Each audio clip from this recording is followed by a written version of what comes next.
And welcome back to the Registered Ranching Podcast. Tucker Brown and Willie Wardle getting back behind the mic on a beautiful week here in Throckmorton, Texas. What a beautiful week, Willie. Stunning. What? It's a stunning week. Stunning week. Okay, I didn't know where you were going with that. Yeah, what a beautiful week. Got the new year, second podcast of the year. We're keeping the momentum going. What do you got there? What is it called? MSRP? I don't think it's MSRP. I think that's what you get from a car. It's like a retail price. Yeah. MSRP is. You're right. That's market resale. Market retail price. Okay, it's ASMR. ASMR. There you Yeah, go. I was gonna get it Let's there. hear it. Ready? Ranch fuel. That's the taste of ranch fuel, ladies and gentlemen. If you hadn't got one, get you one. Use code Tucker Brown. Save you 15%. Yeah, you can lower that MSRP on them. Yeah, you can. That's what I meant. That real cowboy energy. This is a good plug. Well, we got three guests with us today. You're going to hear from two of them, depending on how it goes. But we have the Eiguren family, which is a part of the Brown family by the way of McCartney. We have Nick and Emily Eiguren. Welcome to That's not the button I was. What'd you do to our music? Where's the?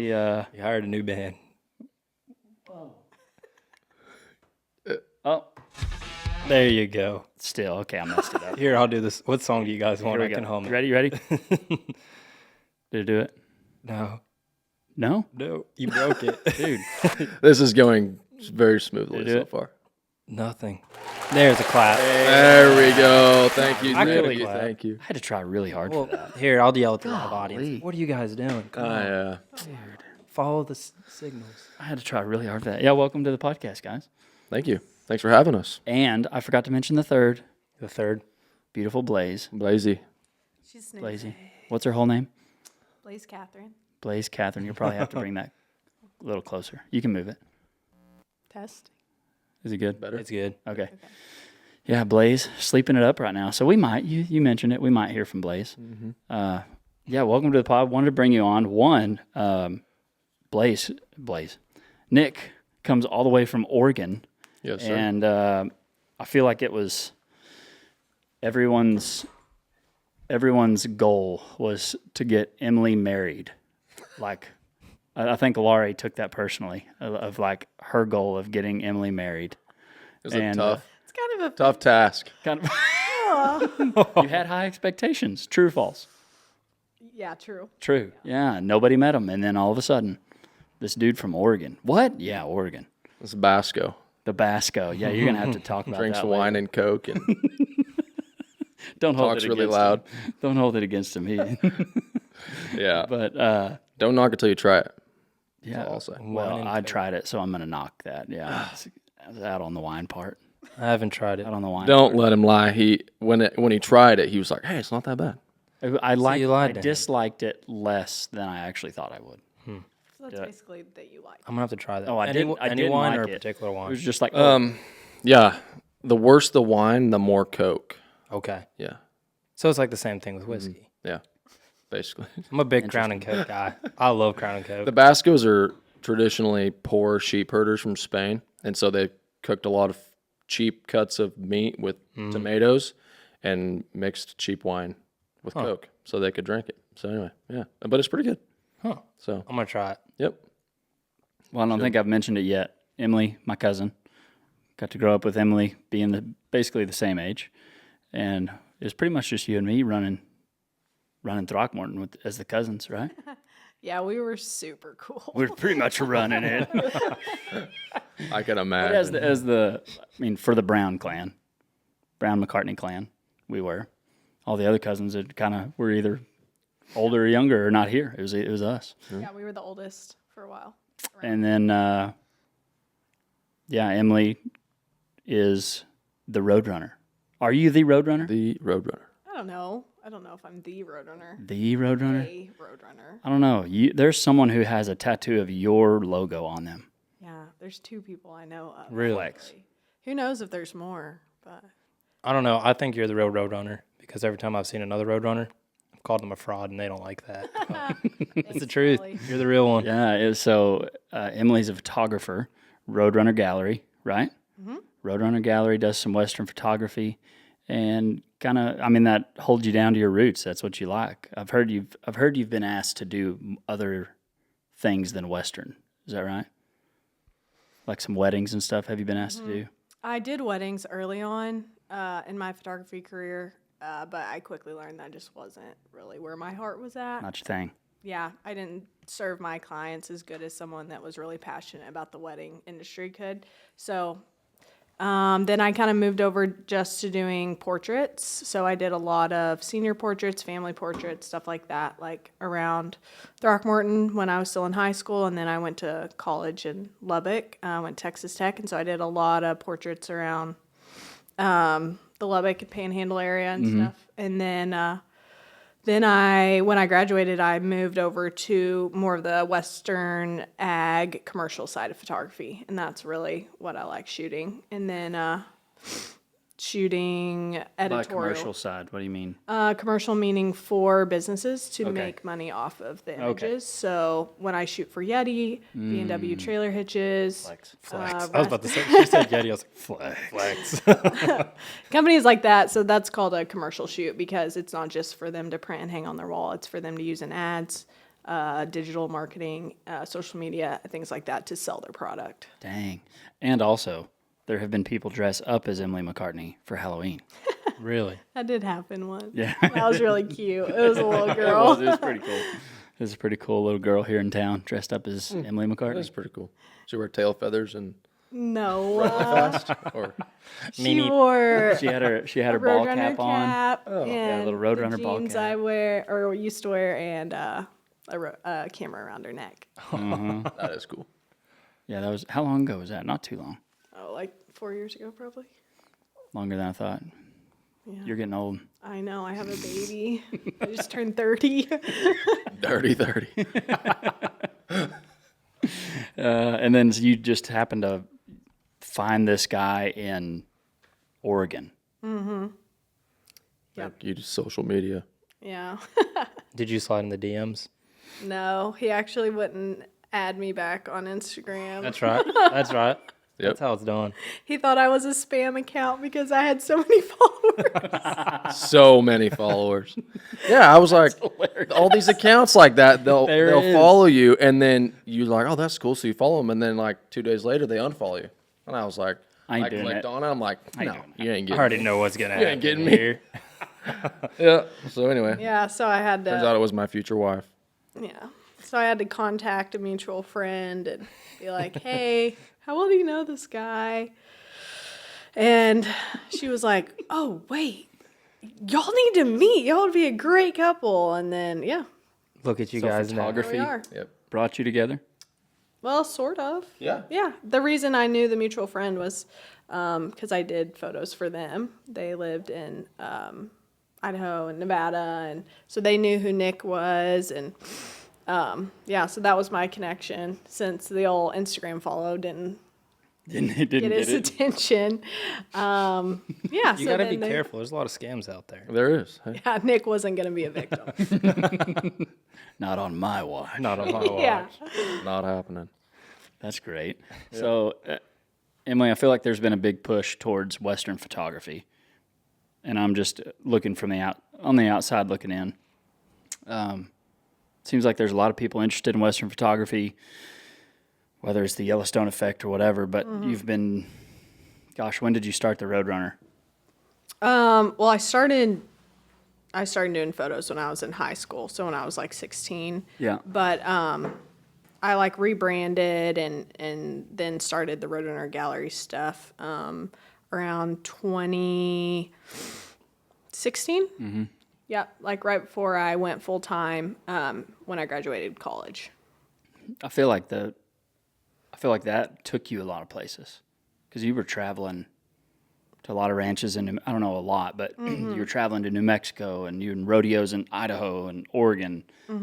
But I find it neat whenever like your passion can take you to all these places, and then all of a sudden you're like, oh yeah, I do kind of like this guy. I think I might marry him. I'm gonna move to Oregon. Whoa, what? Yeah, and the weird thing is I'd already been there twice for photos before, so I Yeah, even knew that's about the area. But yeah, I did. Back when I was shooting full time and doing all that, I got to go to a lot of really cool places. Like what? Let's throw them out there. Yeah, I went to California. I went to Idaho, Oregon, Nebraska, Oklahoma a lot, New Mexico a lot, and Arizona. Did a lot of cool photos in Arizona. And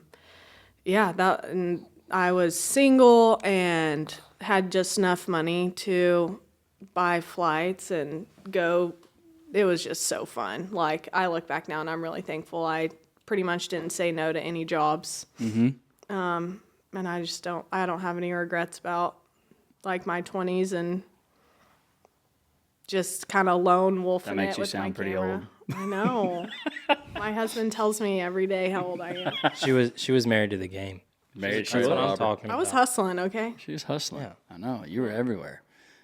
So what? I feel like there's a lot of people who do start into the photography scene, and then whether it's, I don't know, what, I feel like a lot of people don't keep going. Like, they do it for a little bit and then quit. And so what made you keep going as the Roadrunner? Doing commercial work is you make and can charge substantially more money than doing portrait work, and so it's like logistically, longevity, being able to make money and actually have a career that supported myself, because I was able to break through into the commercial side. That really helped make it possible, because I mean, you can do there's a lot of very successful portrait photographers and stuff, but you just have to do a lot more shoots to make, enough money to totally provide for yourself. And so being able to do the commercial jobs, I just was able to actually do it without having to have like a a second job or something like that. And then I also when I started Roadrunner Gallery, which is like the art side of my business, I was working on the two facets of photography. So I had the photography service, and that's when I would go shoot on assignment for magazines or for outdoor companies or ranches. And then I also had the side where I was making prints, getting in art shows, kind of breaking into the Western art scene a little bit. And so I had both sides, capitalizing on both sides of it, I guess.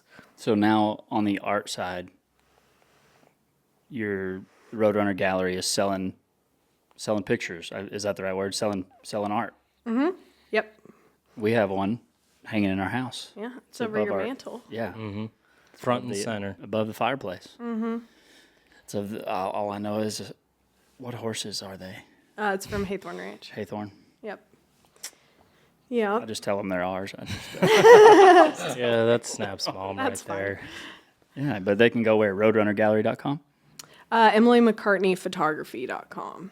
Yeah, I was so wrong there. Yeah. Emily McCartney. I feel like Photography. if you Google Roadrunner Gallery, though, But you you'll can- definitely find Yeah, it. but they can see you still have an Instagram page and all that. Yes. The Yep. Roadrunner Gallery. Roadrunner Gallery Instagram page, Facebook page. Flex. All the socials. All the social, and it's So not a many scam. followers. It is not a scam. It's not a scam. It's a Yeah. legitimate deal. It's a Follow legitimate me deal. back. Don't be a prude. So would this be true or false? Were you the first influencer of our family? Yeah. Yeah, but I wasn't influencing. I was just trying to make You were money, selling like hats? selling You were- products. I know. Was that? But yeah, if you want to give me that title, I'll take it. I think you were. I mean, Thank you. who else was? You were the first one. You Yeah. beat the She's crowd. your inspiration. I know. I know, right? Now, Nick. Roadrunner and Dale Brisby. That's right. Hey, yeah, I'm pretty much both of them. Right. Combo. I always tell people, Emily, do you call it when people are trying to capture those things? I feel like I would give the phone, whenever I first started making some videos, like I would give the phone or the picture or the camera to somebody and be like, capture me doing this. And it would never end up being like I wanted it to. He still has that problem. And no, I don't. But I would give it to an intern or to one of the other full-time guys. But I don't know. I call it the eye, is what my mom calls it. Mm-hmm. Is that a thing? Is that a... Oh, yeah. Is the verb, the eye? I don't even know what it's called. Yeah, I would say so. I think people either kind of have a knack for creating like visually pleasing scenarios, and then some people just don't. And that's just how you're made, how your brain works. That's kind of like, I can barely add numbers together. Same. I have... Still can't do it. Yeah. My dad's a math teacher. It's because you're number 4, though, on the Enneagram. Oh, is that right? Wow, you remembered that. Yeah. Of course I remember, yeah. Yeah, math, science, no, not for me, but I have definitely more of the artistic eye, so. But you did, I like this too. You didn't go to school for photography. Right. You was on the ranch horse team. That's right. Light Beckham. ranching at Cowgirl. Texas Tech.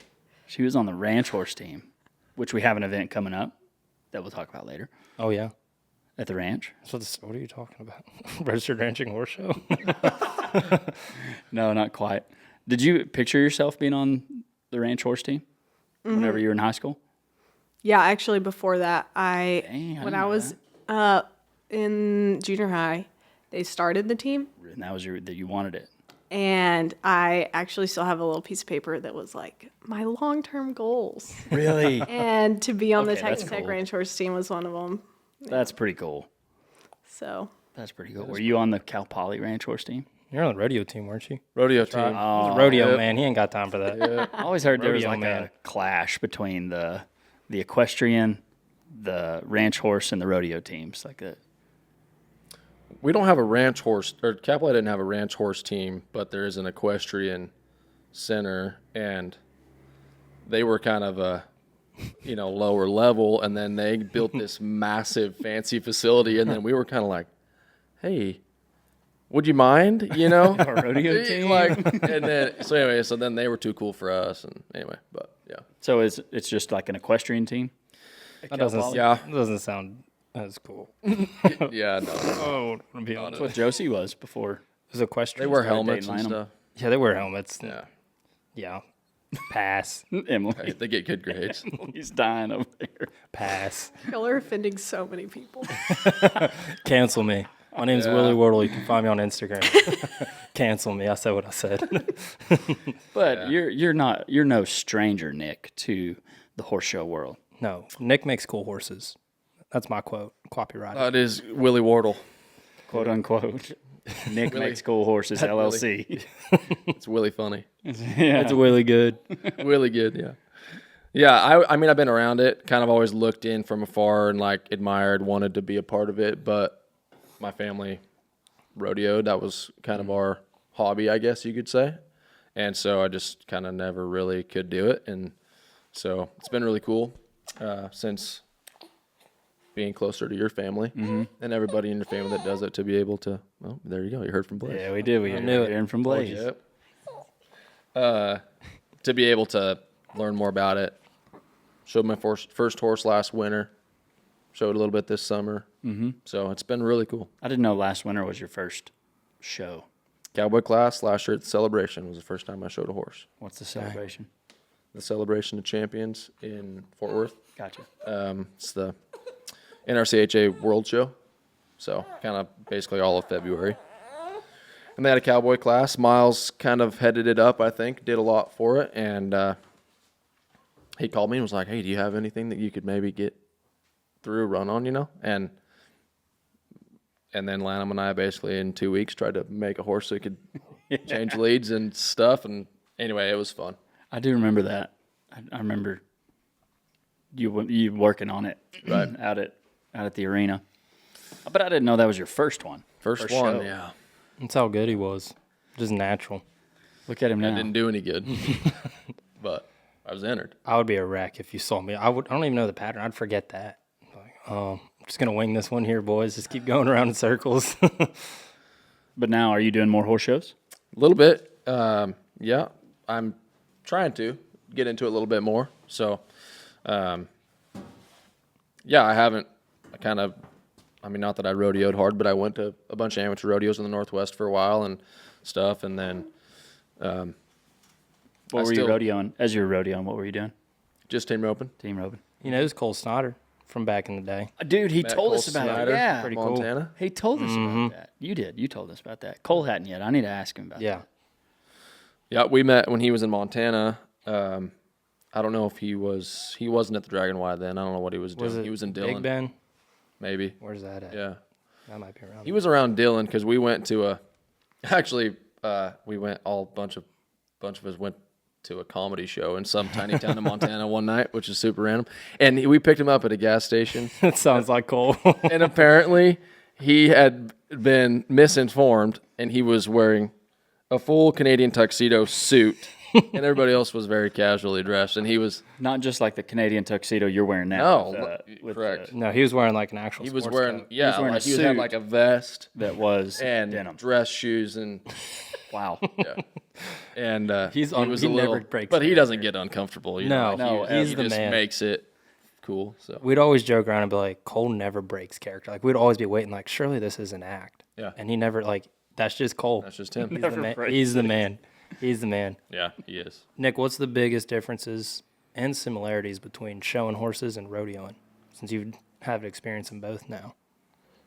I think like when we first started dating and stuff, and she went with me to a bunch of rodeos, she was like, "This is awful. We drive for 8 hours, and then you're in the arena for 10 seconds, Yeah. and then we get back in the pickup and drive some more." And it's kind of true. That was torture. It's still That was is. torture. But then, like the horse show world, you go somewhere and you sit around all day, and and then you're in the arena for 3, minutes. 4, 5 minutes A or little bit whatever. longer. Almost Yeah, totally you're range a little longer, but so that's a difference. The other thing is like, and I actually like it a lot about the horse show world compared to the rodeo world. Like, you go somewhere and you move in basically, Yeah. for a week, Yeah. or for 2 weeks, and as opposed to burning up the road. You're on the next one. Yeah, you just get to. I mean, you get to move in somewhere and you're in one spot and whatever. So that part's kind of nice. What about as far as the people? Is there a big difference, or do you think it's about the same? I don't know. I mean, it is different in the. I mean, the rodeo world has it too, but I feel like in the horse show world, there's a lot of, how do you say it? Money people that have, you know what I mean? Yeah. Kind of, I guess, maybe driving it. And there is in the rodeo world too, don't get me wrong. But A little less of it. maybe a little less. Yeah. I was going to say, it's not like I've rodeoed pretty hard, but I'm sure as a bull rider, showing horses is probably a lot different. But from team roping, you still have a horse, and there's probably still a lot of similarities. But then, like you said, like how you go into preparing a horse to rodeo on and hit the trail versus how you prepare a horse to go and show on. Yeah, it's different in some ways, and a lot of it's the same, I mean, I've learned a lot of stuff from Lanham and Miles and, all the guys around here that kind of were more into the show world, just kind of about getting in a horse's mind and making them pleasant, in a pleasant place mentally so that they're enjoying what you're doing, and then they perform at a lot higher level. And Yes. and so, and a lot, I mean, it's the same, I grew up around a lot of handy people in Oregon, and my dad and uncles make super nice horses, and they taught me a lot, and a lot of that was kind of what they preached too, but I've learned, I would say, even more about it since coming down here. So Heck Yeah. yeah. Would have been also differences. You've got a pretty big family, we do. and the Brown Ranch has a pretty big family. And then for y'all's wedding, it was really cool to see how many of your family came down all the way to Texas for that. What are anytime your family or anybody else tells me they're from California, Northern California, and they like throw their hands up, right. Northern California. in Oregon, it's always like Western or Eastern Oregon. Hands up, Eastern Oregon. Yeah. Mm-hmm. But what have been the differences between the two families, or is there? Ooh, loaded question. Which one's Tread better, lightly. you know? Tread lightly. Yeah. I don't know. I think And that maybe it's pretty similar because like my wife has a very small family. Right. That's been really different for me. Mm-hmm. So Yeah. I was fortunate to grow up with basically all of my family around me. I'm from a tiny town, smaller than Throckmorton, but my dad and mom are both from there, and so we lived on my dad's side of the family, that place. But then my mom's family was like probably 10 miles away as the crow flies. Probably took 20 minutes to drive there. So it was cool being around all of my family and. My Eiguren family, which is what we're more involved with on the day-to-day, we're not as involved in I would say, like the political side of agriculture, kind of like the Brown family is. Yeah. But my Skinner side, my grandpa Bob was, has been involved in that basically his whole life. He was the president of the Oregon Cattlemen's Association. He was the president of the National Public Lands Council and had Gotcha. a office in D.C. and has done a lot of, Wow. With the NCBA and cattlemen associations and whatever. So yeah, my Eiguren family, I would say, is just a lot more Cowboy. production, but yeah. They're more cowboy than we are. Is that what you're saying? Yes. It is a little different, like Yes. from my time in Utah, like how they go about ranching and cowboying up there than it is down here. Like, what are some of the biggest differences you've seen? Yeah, I think the a good biggest question. difference from there to here is that ranch fuel inspired. That was a ranch fuel inspired thought. All the land in Texas is privately owned, right? Is that a correct statement? All the land in Texas? 98%. I was gonna say I haven't seen any public land. There's some, but it's like 98%. Yeah. Okay. Whereas in the Northwest, we all run cows on government land. And you own the grazing rights to the land. You own grazing permits, but you don't really, you don't own the land at the end of the day. You have to have deeded acres. You have to have a home base, basically, Wow. that the permit goes with. Wow. You can't just own a permit and run cows without deeded acres also. But that's by far the biggest difference is as far as managing the land and how it's utilized. We're pretty temperate where we're at, actually. Everybody down here thinks it's like the Arctic, which it is a lot colder than here. It's like 20 degrees, and everybody's like, oh, you're probably sweating. I'm like, no, it's cold. No matter where, if it's 20 degrees, Cold it's is cold. Cold is we cold. just know how to put layers on. Is basically the only difference. But yeah, just, running cows on government land versus private land and how you utilize it and how it's managed and stuff is different. And also, like I said, it's temperate, but what's your annual rainfall here? Like 25, 27? Yeah, we get 12, I think. A little more desert. It's high desert. Yeah. No trees, sagebrush, but there's no dang. trees. So it's probably not that much different from where I was in Utah. No, it's pretty Vernal? similar. Yep. Pretty close to Northern Vernal. California, Oregon, Idaho, Utah. That's all pretty Okay. similar. So like you can run, cows per acre here. There Yeah. it's acres per cow. So anyway. And then you run into the same problem of it's not just your cattle that's turned out on that land. You've got a couple other guys that have their cows and their bulls turned out too. So that's a whole nother problem. So yeah, we actually, my Eiguren family, and the Skinner family also, but we have both where, so a lot of my dad and my Uncle Pook's cows run by themselves. So they're by themselves all year. And then a bunch of them run in common with other people. And, Yeah, so that's a whole other can of worms in terms of management and how that looks. My grandpa, Richard's cows, they run by themselves all year round. So, but yeah, that's not everybody, but that's definitely a thing up there, is having community allotments or, where there's more than one person. Yeah. So, yeah. That'd be strange. That would be a crazy, That'd be strange. You have to have a pretty good relationship with everyone else that's turning everything out. Yeah, I mean, guys that,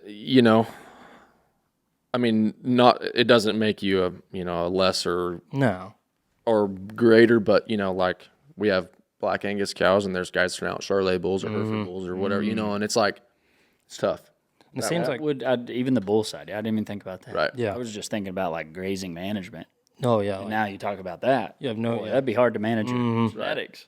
Well, and the grazing management's totally different too, like you might turn 2,500 cows out in a 60,000 acre permit, and they spend 4 or 5 months out of the year there. There's just no way to rotate them around like more, a little more intensive. Right. Like you guys are able to do a lot more of that, kind of be more intentional about how the cows are utilizing the land, whereas we don't have that luxury, really. Blaze had something to say about that. Hi, Blazy. So, yeah. I feel like up north, there's a lot more Charolais bulls than there are down here. Because that's like when I was in Utah, the Frost, they run red Angus cows, and then they all just straight Charolais bulls. And like there was a couple other guys that did that too. I was like, that must be, I don't know if that's a trend up there or just something.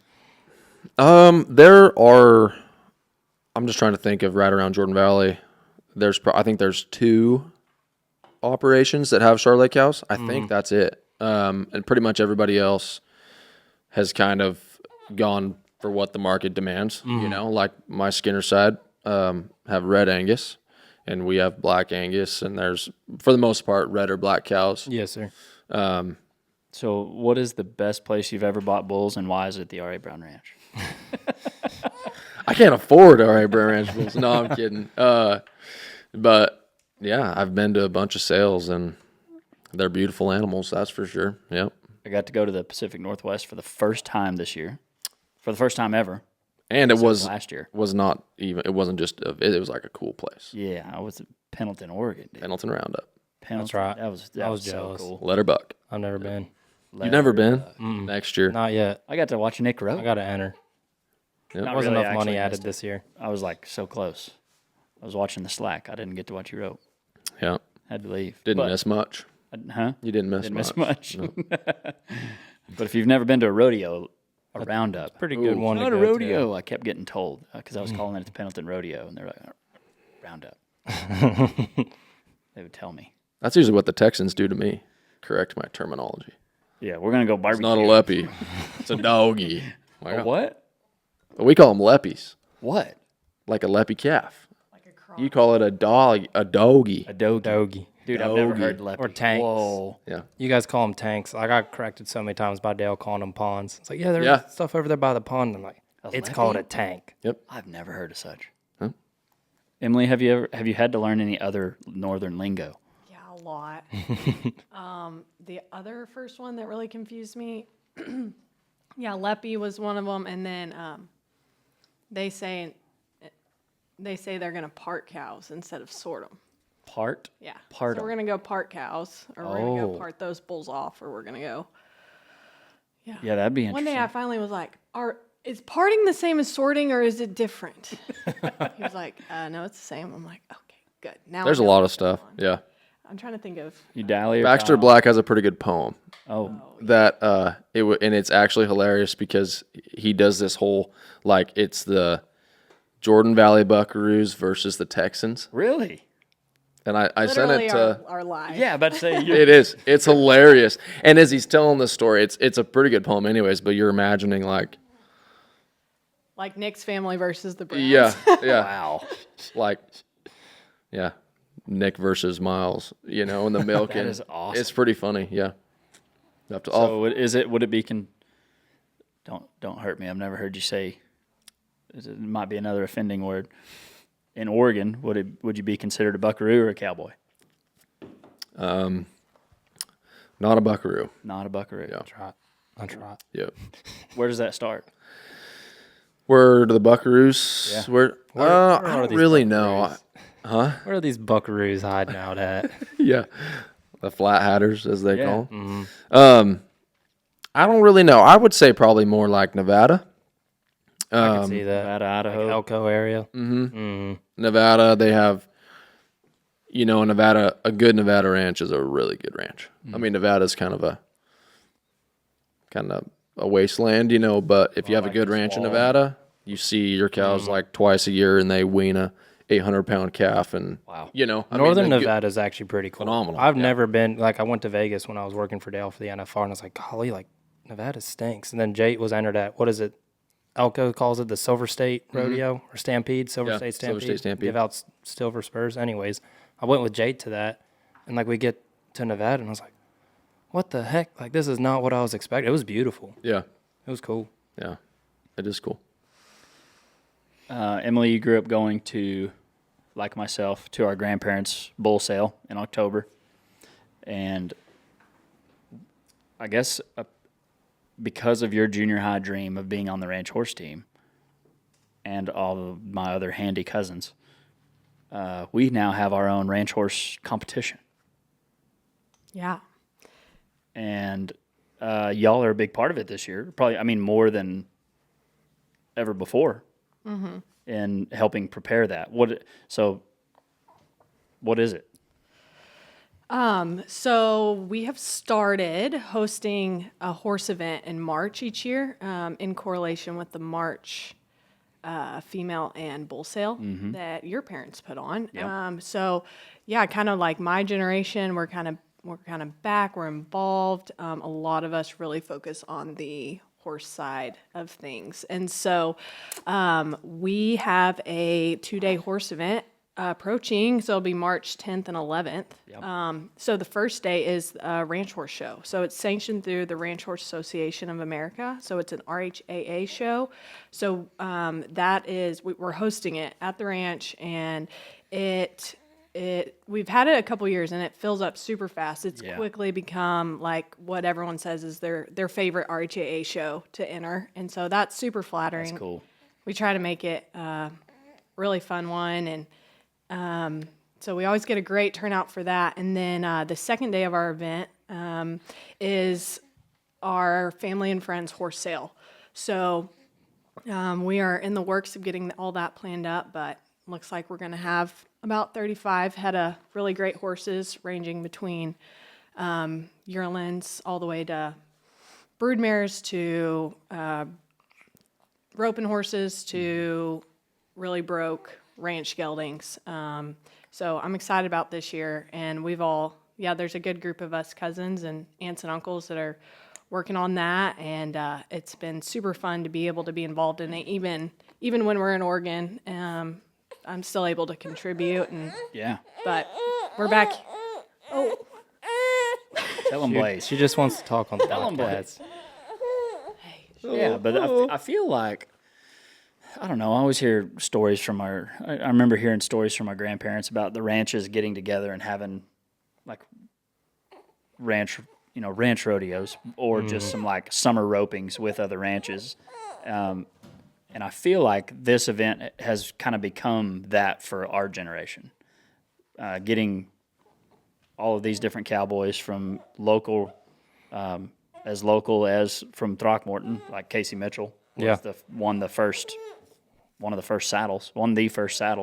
That's right. 2 years ago. Was it 2 years ago already? 2 or 3. No, it was longer than that, yeah. Was it really? What's his name again?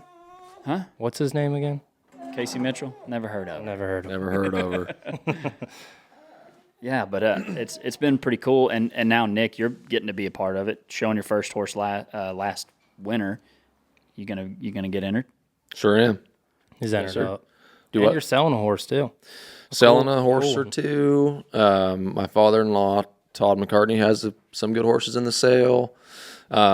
There's also a clinic it'll be the morning of the horse sale. So the ranch horse show will be on Monday. And then the next morning we'll have a clinic by Gary Belenfant, which will be really cool. That's a cool addition. I guess really we cool, kind of started that last year with a Colt starting demonstration from Clayton Etzel. It was outstanding. Yeah. I think our family has not struggled, but thought about just wanting this to be a bull sale for a long time. And then in the past 10 years, it just had the opportunity to turn into an event that has offered a lot more. Yeah. And I feel like the ranch has really taken a hold of that and running with it, with learning opportunities like this. Remind me who's doing the clinic this year. Gary Belenfant and Corey Pounds also will be involved. Yeah. I think he will kind of give the commentary. Gary's a $1 million? Yeah, he won the cut in futurity maybe a couple times. Lanham or Miles would know a lot more, but kind of a legend in the cutting world. And so, yeah, it'll be cool. Like I said, last year was Colt starting. Yep. Clayton Etzel put the first ride on a filly that your mom and Lanham sold in the sale. It was in the sale. Right. And then this year it'll be cool. It'll be a little bit more of the performance horse side of it, as opposed to just the Colt starting. So it's gonna be really cool. Yeah. Selfishly, I just want to handpick somebody every year that I want to watch. Yeah. Just so you can learn from them. Yes, exactly. Yeah. Has it been weird working with your in-laws on a big event like this? Not at all. I just soak it up. That was one of the things I was going to say when you asked about the differences in our families is, your family is a lot more, maybe they're just really good at kind of the visionary side of things and being able to, put together an event like this and to just be able to be a part of it. And like Emily said, we have Zoom meetings with all the cousins and everybody all the time, and there's just so many people that are good at all the different aspects of it, and I was never a part of putting on something like this before. I've gone to so many rodeos and horses. I mean, I've gone to all of them. Yeah. And you have no idea what goes into it. No, you just show up. It's completely different. Yeah. Or just the little details that you would never even think are that big of a deal. And Kelly, your mom is gotta have enough incredible toilet paper to learn from. Yeah. I mean, she just, and everybody, I mean, there's from Lanham and Miles, and they're, phenomenal at all of that stuff too. And, all the different cousins and outlaws like myself. I'm just kind of brute labor, but same. It's awesome to be a part of it. So I think it's going to be a good event. And we've got, a lot of good consigners, Slick Robinson and Waylon Davis. Does he have a horse in the sale, I think? I think Parker does too. Park Greason. Maybe JoJo Lamond. I know there's just a lot of, people that are going to bring some pretty high quality. Yeah. And then obviously Lanham and Miles and Ben, my brother-in-law, is a really good hand. And I don't know, there's just going to be a lot of good horses. So I'm excited.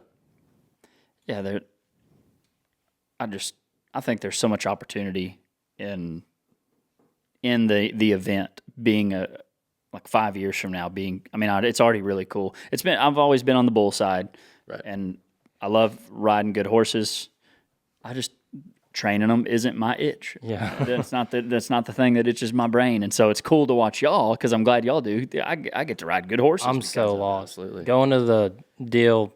Last year was my first horse show that I went to, and I was asking Tucker I think it was the first girl something was wrong with the calf, so she got a new one, and I was like, oh, so that's kind of like a re-ride, and Tucker's like, yeah, it's kind of like she got a re-ride, and I was just so confused by the whole, and I still am, but it's a pretty cool deal, especially with the fact that you don't even have to be in the market to be buying a bull, but you can come and hang out at the ranch and still get a lot of value out of it. I think that's cool. It's people want to be there. Yeah. Whether they're riding and they're showing a horse or they're buying a bull, it doesn't matter. They just want to be there. I think we had, of the 3 days, we had just over 700 people. Yeah. Last year. That's pretty dang cool. And this year we're, hoping for more, expecting more. We're gonna make sure we're ready this time with the food. Golly, that was a We weren't exactly ready for it. We made it work. Yeah, I am. We made it work. I am. Keep the horse side at arm's distance away.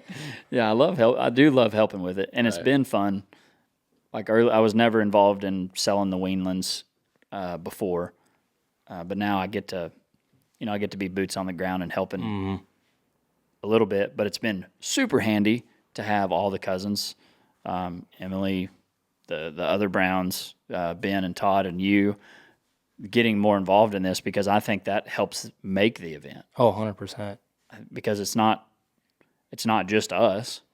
It's the entire it's the whole family. We get questions. I get questions about that a lot, of like, do you still work with family? And yeah, a little bit. This is just a little bit. We just have a really big event together. Yeah. and do some working. But Emily, how's Blaze? Good. She's back to sleep.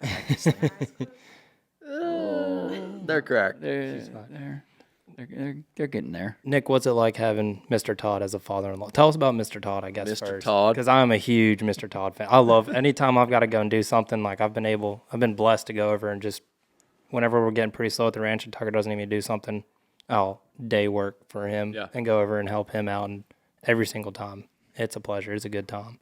He is a great time, and he's, extremely knowledgeable about cattle, and takes a lot of pride in how his cattle handle and how they behave. And we're getting a guest cameo by we're getting an actual Brooklyn audience. Brown and Carly Brown, There you go. Tucker's wife. Come on in.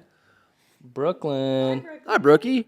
Brookie, do you Brooklyn, you want to come on the Brooklyn? Blazy, you want to come on the Yep. podcast? She's shy. This is a family-friendly show. Very fair. Where were we? Todd. Mm-hmm. Yeah. And he was a Rode some bulls. he was a bull Hook 'em. stomper. Yep. But yeah, he's like I said, takes a lot of pride in it and is just a really good cow man. Yes, and I'm kind of a shoot from the hip kind of person, so Yes, he's sir. been great for me. Everything's just so calculated with He's him. very detail oriented and does a good job on slowing me down. Trying to remember the couple. I know the one time we went out there, we gathered some cows, and he wanted to strip off the ones that are looking a little bit skinnier, put them out on some new grass, and then keep those. And just everything was just so calculated. And thinking about things I never thought about, but I mean, I saw it right there. Right. Like, oh yeah, there's a huge difference between these cattle and ones that I've been around. Not so much at the Ari Brown Ranch, Right. but like going and helping other people. Like everything's just running off. I think sometimes we would hope some of the cows would run off. Right. Nowadays, yeah. Yes. Yeah, with our cow, But yeah. like you get there's just no circle of, what do we call it, chi level. Chi. Like you Energy. go through the gate and those cows' chi level have been touched and they're gone. Right. Like it was pretty cool seeing that with Todd. And then the other time we were halter breaking, and just everything that he does is so calculated. Very intentional. Yes, very intentional. Which, like you said, I'm kind of shoot from the hip too. So like it's just a lot of things like, yeah, I could see why, like, when I keep doing this, things aren't working my way. Like, I'm not intentional at all. Yeah. And, like, I thought it's just cool. It's not a big deal, but then you see the fruits of it down the Yep. line. You're like, oh, Yes, sir. it is kind of a big deal. Maybe I should start thinking about I should stuff slow down a little once in a while. Yeah, I should think before I do stuff. Yeah. Emily, what's your favorite part about, or what are you most excited about for the March event, the Ranchers Rendezvous? Oh, I don't know. I have a little different role this year because I have my little girl, so I'm going to be a little less hands-on. So I don't really know what that role looks like yet for me, but I'm just excited that overall we have stepped it up a notch since last year. And the first year is always the hardest event. Yeah, it is. It's the hardest event of one that you're going to put on annually. Yeah. And so you just have so much to figure out, so much trial and error. And already as we've come together planning, we're like, oh, this is already so much easier. It's like last year was laying the groundwork and like working through kinks and problems and things we didn't think of. And we already feel so much more prepared, and it truly will be a better event. And just getting the ball rolling as far as like making a name for it and getting sponsors on board this year that we didn't have last year. And like we're more accredited, and people want to be involved. I don't feel like, marketing is super important, but it's like we're starting to have a name for ourselves. People know to expect this sale now. And we're hopeful that will just keep going each year that we put it on and keep getting better and better. Yeah, and I think it means something too that even if you don't have a horse in the show or looking to buy a horse or looking to buy a bull, there's still a lot to do at the event. I mean, you're watching some of the best ranch horses. Mm-hmm. Nick may disagree in the nation, and man, you get to be around really good people. We have some awesome music on the Tuesday. That's right. Some really cool music. A guy, he can play the crap out of a fiddle. He plays in Nashville 5 days a week, and he is a stud. Ryan Fowler. Ryan or Rylan? I just know his last name is Fowler. Fowler. Because of Fowler's Ryan Fowler music. Rylan Flower. But he really is. He's good. He was at Dude, he's a stud. the Ag Gear after party at the NFR, and I had to do a double take if he was playing the fiddle. I was like, You know who else is going to be there? Dude. If you never had ranch fuel, Ranch fuel. you can be able to drink some ranch fuel at the Yeah, event. you can stay energized because you're going to need the energy because whole there's going to be time. so much going on. Just all these plugs. Nick's like, these guys are sellouts. These You know guys who are else is going to sellouts. be there? Yeah. Bedrock Ag Truck Gear Bed. is sponsoring Bedrock the Truck music. Beds. Yeah. Bedrock Truck Beds is going to Bedrock be Truck there. You're Beds. exactly right. Yeah, I got a chance to look at a real Bedrock Truck Bed that we use. There you go. That you should use, Nick. I know. If I Gosh. could afford them. Huh? If I could afford them. Give me a deal, Tucker. I'll work on it. I'm waiting on mine. Mine's in the works. I'll work on it. Wait, what was Blaze's full name? Blaze Catherine. Blaze Catherine. Mm-hmm. It's cute. Blazy. Also known as Blazy Kate. Blazy, Lazy Kate. Lazy Kate. That's pretty cool. Little baby roadrunner. Yeah. Little baby Littlest one. roadrunner. Littlest roadrunner. Yeah. Well, Willie, any other questions? I don't know. The ranch field's starting to wear off now. Yeah. I'm getting kind of tired. Tired? What are you talking about, tired? That's Any other bull. thing you want to say about the sale? About working with your in-laws? About your agave lime ranch So fuel? far, we haven't said anything too bad. I don't think so. Maybe we should just call her. Just quit before we lose. I think Nick's still kind of PO'd about your Coke and wine comment. About He you, might be. you lied to him. Kind of about shut it. down then. I've kind of noticed I didn't it lie to since him. I said it's not as bad as I thought it was. Still bad, just not as bad as I thought it was going to be. Well, I think everyone needs, that's the takeaway from today's podcast. You got to Go home and If try you're it. of drinking age, Try it. That's right. combine We do not condone underage some drinking. red wine. 2/3 red wine, 1/3 Coke over ice. And what's it called, Nick? Calimocho. Calimocho. Has a cool name, too. Cali, it Yeah, does that is have a cool. cool name. Calimocho. Calimocho. I don't know. Make sure it's 1/3 Coke. I learned that the hard way. I made me a little Crown and Coke, and I poured the majority of it because I didn't want to have a hangover. I just wanted one drink. Poured the whole Coke can in there with my shot of Crown, and Casey Mitchell looks at me and says, "Golly, you want some whiskey in there?" And he didn't let up for 10 minutes of just making fun of me for pouring that. He's like, "You drink Coke like that, we're gonna have to buy a new case by the end of the night." He's like, "This normally lasts me 2 months. You'd be done in 30 seconds with that," and just kept going. Casey Mitchell, living legend. He's a legend, the workhorse. legend. Well, Nearly tied down. where's your new cap? Yeah, My new cap? Right here. Put it on. Sure. is that the one you want? This is the one I want. It's chosen you. Oh, also, there's Roadrunner merch. Yeah, Willie got some that I haven't got to. yeah. What the heck? I was gonna wear know. that. I know. Yeah, that sun is right in Tucker your eyes. specifically said, I will get this to Willie. I did, and I will. We're going on 4 days. I didn't say today. You probably trashed it. No, Probably. I wouldn't do that. This hat's getting gross, and I'm Well, thanks for having us, you guys. Yeah, it's been really fun. It has You been. guys. You guys. Ah, I get chastised for he that. meant to say y'all. Barbecuing, grilling, baby. You could be a Yankee. On the Bobby. Give me a what? You could be a Yankee, Could be. Like you. Like Willie. like me. Aberdeen, Maryland. Yeah, hold on. Turn the music down. We've got to finish. This is actually a funny story. What? No, I always tell everyone I'm from Baltimore. Yeah. So the first time I met Nick, I think that was the first time we met. Probably. Yeah. First time I met Nick, we were at the Super Bowl deal almost a year ago now. And Nick was asking hey, where are you from? And we were just talking small talk. And I was like I just say Baltimore. I'm not actually from Baltimore, Maryland. Put that on the record. I just say that because nobody's been to Maryland before. So I was like, oh, I'm from Bel Air. And he was like, oh, I was close to Maryland. I think I said Baltimore. And oh, I went to Maryland once. I was in Aberdeen. And I was like, What?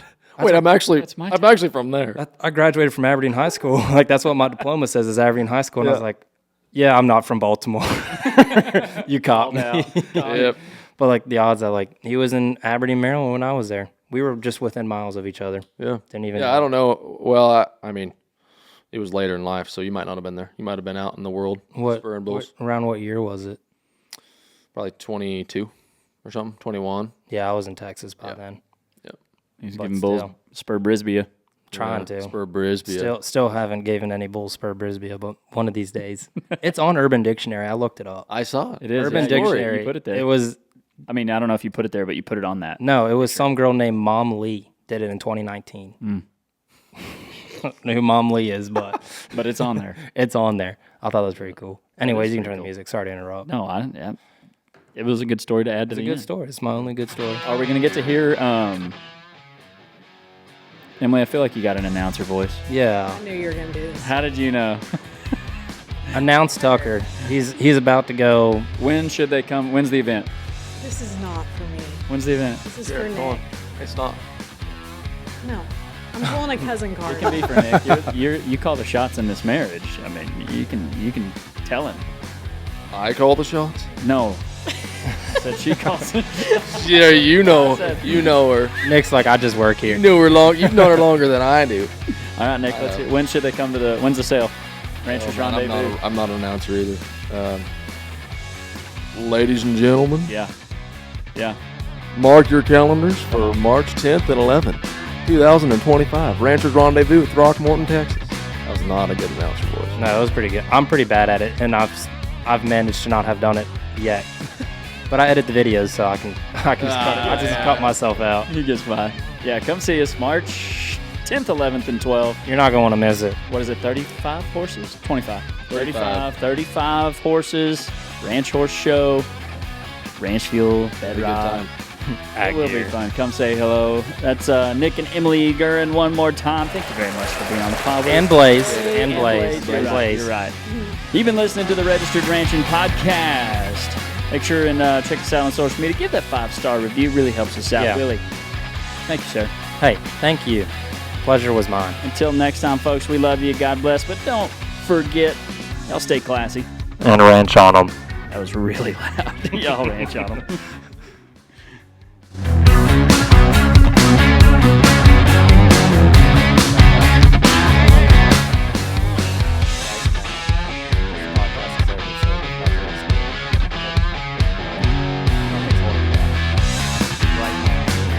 What are you waiting for? I know you're thinking about it. Stop thinking. Start doing.